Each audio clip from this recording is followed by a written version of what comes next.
diplomat comments on India-China border issue. Nonsense. China has described top US diplomat Alice G. Wells' remark blaming it for using constant aggression on the border with India as nonsense. On Wednesday, Wells accused China of continuing with its provocating and disturbing behavior to try to shift the status quo over troops firmly safeguard the peace and stability in the border region, the Chinese foreign minister said. Border issue with Nepal will be dealt with through talks.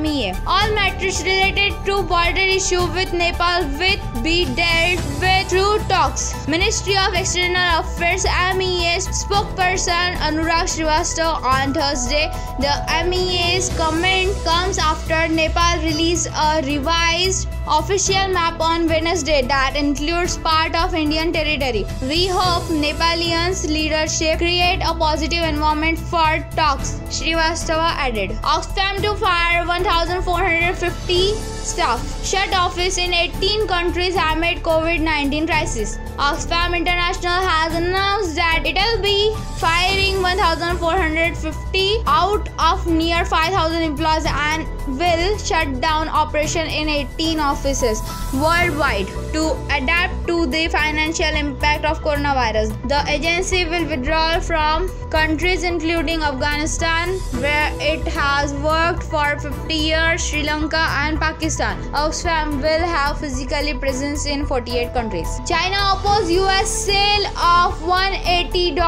MN worth of torpedoes to Taiwan. The US government has notified Congress of a possible sale of 18 advanced torpedoes to Taiwan worth around $180 million. It said the sale serves US economy and security interests by supporting Taiwan efforts to modernize armed force. China urged the US to stop all arms sales to and military ties with Taiwan to prevent further damage to Sino-US relation. Japan may lift state of emergency in Tokyo next week. PM. Japanese PM Shinzo Abe said that it is possible that a state of emergency imposed in Tokyo and its surrounding regions to prevent the spread of coronavirus could be lifted next week. However, the decision on lifting the emergency will be taken after a meeting with experts on Monday. Abe added, Japan has reported 16,385 cases of coronavirus so far.